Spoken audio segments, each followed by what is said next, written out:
She wrapped the glass in a silk scarf, stomped it with one foot after making sure there was no one around, put the broken pieces into someone else's coat pocket, then returned to the crowd as if nothing had happened. Saw the most diligent student. The owner of the coat continued to play. Her malice was not without reason, but after seeing her female student behaving intimately with a male student, she was filled with uncontrollable anger. She was a highly skilled piano teacher, but now she was like a child who loved to play pranks, looking forward to the moment of success. Female students were injured. She asked male students to be the flower protectors. The jealous tone made the boy understand something he didn't expect. The seemingly rigid, boring, and superior piano teacher to have such feelings for him, even attacking his young rival. From his perspective, Erika rarely looked him in the eye. She was used to holding her head high, looking at young people like him. Because her piano skills are really superb, she can't hide her pride even when she plays with a blank expression. Her piano class is never short of students, even though her comments are harsh and merciless. But she has always had a unique understanding of the piano. The emotions she puts into the keys are rich enough.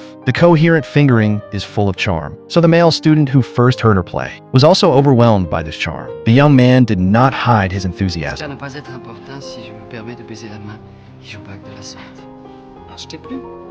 He poured his admiration on Erika, wanted to be her devout believer. Even after this chance encounter, he specially found her classroom, wanted to apply to be her student. Vous ne savez pas que dans un conservatoire, on ne débouille pas au milieu d'un cours?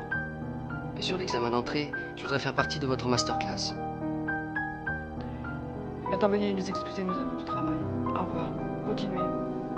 But Erika was always indifferent, and the male student didn't know. When he was performing in the interview, the teacher's gaze had already had a different view, as if he was trying his best to restrain something. In fact, he is very good at pretending to restrain. Few people can get a glimpse. His life outside of being a piano teacher, people only know. He is often accompanied by his mother when he goes out, and every once in a while, a phone call will come to check on him. He needs to report every minute and every second. Although he is nearly 40, he still feels like a thief when he comes home late. Every time he comes home late, he will be scolded by his mother. Aurais-tu la bonté de me dire où tu es allé traîner pendant tout ce temps? Maman, je t'en prie. Non, tu ne rentreras pas dans ta chambre tant que tu ne m'auras pas répondu. Erika also found that her mother has thrown away the clothes she doesn't want her to wear without permission. And now, this dress of her mother has become her sovereignty that she must defend.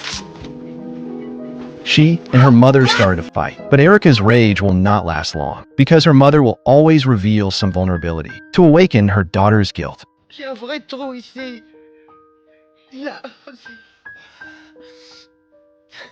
Pardon, maman. They also tacitly gave each other a step to put the contradiction into the next dormant burst of power. At night, mother and daughter will fall asleep in the same bed. Talking about Erika's work, the daughter has become her most ideal work. She turned over with a relieved smile towards the piano teacher she carefully cultivated. But she would never have thought Erika violated more than just her torn, beautiful dress. After get off work, she would wear the most conservative clothes. Enter an adult video store. She was a regular here, but because she was the only female among all the customers, she was surrounded by other people's gazes. Erika would stare back leisurely. She would also deliberately go to the pornographic magazine area, catch her own students, enjoy his embarrassment. After he thought she would not pursue the matter, she would humiliate the male students in class and invite parents. This kind of top-down oppression was even more enjoyable for her. But his life was as quiet as a dead water and needed more stimulation. After becoming the male student's teacher, he was extremely picky about him during the day, and the male student enjoyed this picky. The cold Erika seemed to arouse his fighting spirit. He suddenly became more aggressive.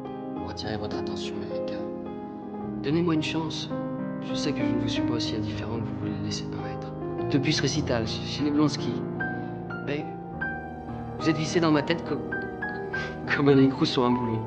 As if Erika had become his prey that he was bound to catch. But he didn't expect. She held the teacher's mask so tightly. No room for her to sneak in. She actually rejected his invitation for an after-school date. The male student rushed out of the building in anger, waiting for him to walk away. Erika followed quietly. It turned out that she was not as calm as she appeared. She became curious about the male student, but she didn't want to lower her head for him to notice. She followed the male student into an ice hockey rink, through the cage-like railings. Erika also seemed to be looking at her easy prey. She came back late again this night, because she couldn't contact him for a long time. Mother strangled his clothes like crazy. As her mother's private property, Erika, on the one hand, it was hard to bear the sustenance of the mainstay of the family. On the other hand, it was hard to break the reality of the mother-daughter relationship, especially in the situation of living together without distance. She secretly hoped that another relationship could pull her out, and the appearance of the male student became an excuse for him to use. The previous mutual testing had reached the critical point for Erika to realize her plan. So it started after noticing that the male student took the initiative to approach the female student. Her crazy revenge. The female student became his opponent to snatch his prey, so she should be eliminated. Just as he expected, the male student caught up with him in a mutual affection that did not need to be said. She was no longer a student who should be in awe of the teacher. The two embraced passionately,